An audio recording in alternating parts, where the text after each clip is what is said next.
stuff of comedy of revelation. His recently released career retrospective, George Carlin, All My Stuff, includes 12 HBO specials spanning 3 decades. George Carlin, pleasure to have you here. Thank you. This is the best news show ever. I told that to one of your producers, and I want you to know that. I've seen them all, and it's just, especially the first 35 minutes. Thank you, sir. It's just unparalleled. I got bad news. Between you and I, we got 6 minutes to completely screw that into the ground. Okay, right? that's good. Dumbledore, yes. Jerry Falwell, Yeah. Tinky Winky. I'm missing something. Why gay, non-existent characters are so important? Don't these professional Christians have something to do during the day? I mean, isn't there? Didn't Jesus leave instructions how to plan your day? Something constructive? Didn't he kind of help people? Didn't he, look out for the afflicted? To use half of A.J. Liebling's quote, to right. Comfort the afflicted and afflict the comfortable to complete it. It just seems that they get off on these tangents, you know, and of course the homosexuality and the reading of science fiction, such as the Bible, and giving it the standard of truth. I mean, it would be cartoonish if it weren't, dangerous to some people. All right, and leading people to establish theocracies and go to war and all the rest of that. Yes, yeah, and instilling guilt and shame and fear in people. There's a Republican poll out that says that Stephen Colbert is 5th among Democrats. They surveyed 1,000 people who, I don't know, like Republicans or whatever the polling was. But is there a period of time, have we gotten there? Because Mencken predicted that eventually we'd actually elect the dumbest guy in America. Are we going to someday elect a satirical president, a guy who really has no intention of having he's doing it as a sales tool for something else? Well, we're working on it. Yeah. I mean, we did elect something of that nature in 2000 and 2004, if you want to look at it from a long distance. If you're up close, it may not be that.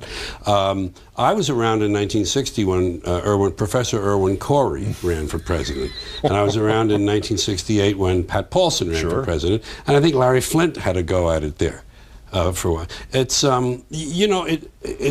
is he the 5th among Democrats? Doesn't he play a Republican on television? Yeah, apparently he comes in 10th or 11th down there with Tom Tancredo. He's only got like 1% of the Republican, because he is, as Bob and Ray once posited, was the best way to try to get elected, run for both the Democratic and Republican nominations. You have 2 chances. He's just a wonderful comic relief, and I hope he goes far, and I hope he can get a couple of primary states under his belt. We really upset this thing.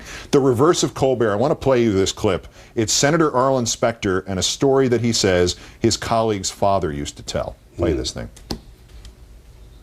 Dan's mother and I have sex almost every night. We almost have sex on Monday. We almost have sex on Tuesday. It was as odd as it is to see a Republican senator, even a fairly liberal one from Pennsylvania, standing there at the Improv. Yes. Is there something positive about this? Because, if Nelson Rockefeller had made that joke 40 years ago, not only would he have been out of the presidential race, he would have had to resign as governor of New York. Just anything that touchy. Is it better that we're letting these guys get up and have fun? I liked Rockefeller because he gave the finger to the Republican convention, the conservatives in 1964, and then he died in the saddle, which I thought was a nice thing for the Republic. Of course, he had his screw you money off and put away a long time before. Yeah. I think that's a great joke that Specter told. I was waiting for Phil Specter. I wasn't sure. Either Specter might have been okay for me. Yeah, well, Phil is no longer involved in the government. Well, not directly anyway. No. Now he's being pursued by the government. Right. I mentioned Bob and Ray. Those were my heroes when I was a kid.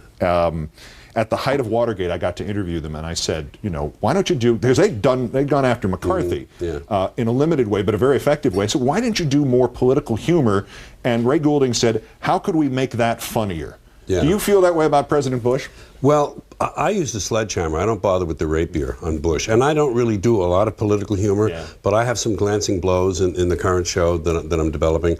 And one of them is the reference to him as Governor Bush, and the fact that I will always think of him, no matter where they hang his portrait, no matter where they put his statue, that's what he is. He's Governor Bush, because that's the last elected office he held legally in this country. So I like moving in and really hurting them. Yeah. I don't like this, let's be cute and let's be clever. I like smashing them. That's the only way to take care of them. The other day, and speaking of smashing things, I quoted in this newscast, first item in the newscast, the 7 words you can't say on television, the story of them, and the fact that everybody forgets that the first part of that story is the guy who had his phone tapped and would answer the phone, bleep Hoover. Yeah. We're back there. How did we get back to the same position that we were when you made that joke originally in the 70s? You're talking about wiretapping and spying on people. Yeah. Well, I don't know that we ever really left. I don't think that Frank Church committee really did any good. I don't think all of these reforms. I think power does what it wants. Power does what it wants, and now they're just more naked about it. Now they just put it right out front and say, "This is what we're doing to you folks." It's this country's finished. It's been sliding downhill a long time. And everybody's got a cell phone that makes pancakes, so they don't want to rock the boat.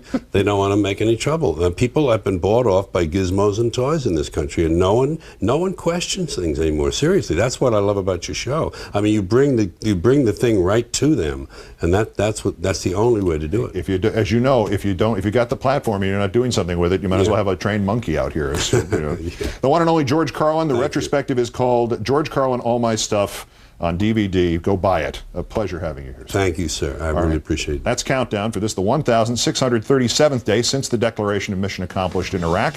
Our coverage continues next with MSNBC Live with Dan Abrams. From New York, I'm Keith Olbermann. Good night and good luck.